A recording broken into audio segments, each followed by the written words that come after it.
premier de ces rois fut Namroud, fils de Canaan, considéré comme le premier tyran sur terre. Il a été le premier à apprendre la sorcellerie de la part d'Iblis lui-même. Il a également été le premier à prétendre à la divinité. Allah lui a accordé tout ce qu'il désirait. Il a été doté d'un grand royaume et d'une armée puissante qui effrayait toutes les armées de son époque. Namroud ne pouvait pas accepter l'idée d'un autre dirigeant. Il disait « Je suis votre Dieu, je suis votre Seigneur suprême qui possède la terre. » Le peuple de Babylone adorait les étoiles et le soleil, tandis que Namroud adorait les idoles.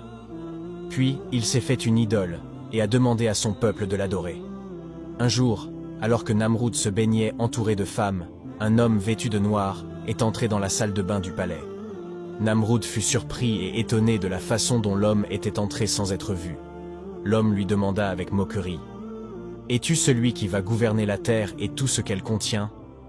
Cette proclamation mit Namroud en colère, et il ordonna à ses soldats de le tuer ainsi que toutes les femmes autour de lui, car elles avaient entendu les paroles prononcées par l'homme. Après être monté dans sa chambre, Namroud fut surpris de retrouver l'homme qu'il avait ordonné de tuer.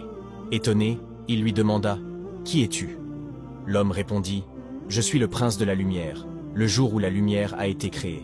Si tu veux gouverner la terre et tout ce qu'elle contient, tu dois me voir sous ma forme réelle. » L'homme prit alors sa véritable apparence. Il était géant, robuste et couvert de poils. Cet homme était en réalité Iblis lui-même. Il exigea que Namroud se prosterne devant lui en échange du pouvoir. Ce fut la première rencontre entre Namroud et Iblis, et fut la première personne à avoir vendu son âme au djinn en échange de la royauté et du pouvoir. Iblis lui enseigna donc l'art de la magie et comment ensorceler les gens pour dominer la terre. Après avoir appris l'art de la sorcellerie, il lui ordonna de tuer son père pour prendre le trône. Il se débarrassa donc de son père et devenir un roi tyrannique, puissant et magicien. Il força les habitants de la ville de se soumettre à lui en tant que Dieu.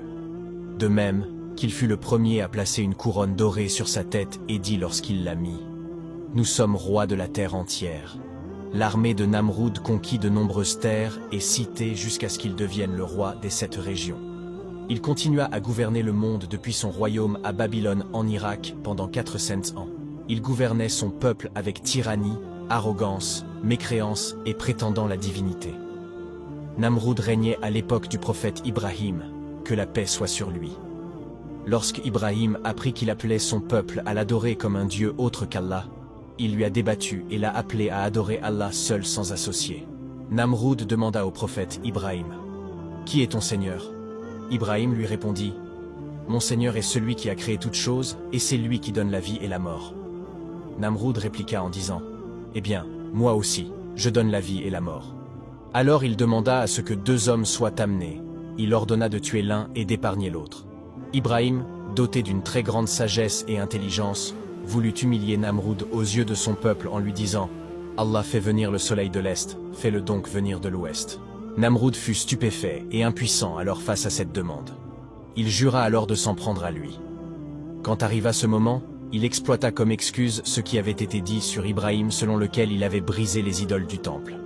Il prépara un grand brasier et jeta Ibrahim dedans pour le brûler vif par peur de sa souveraineté.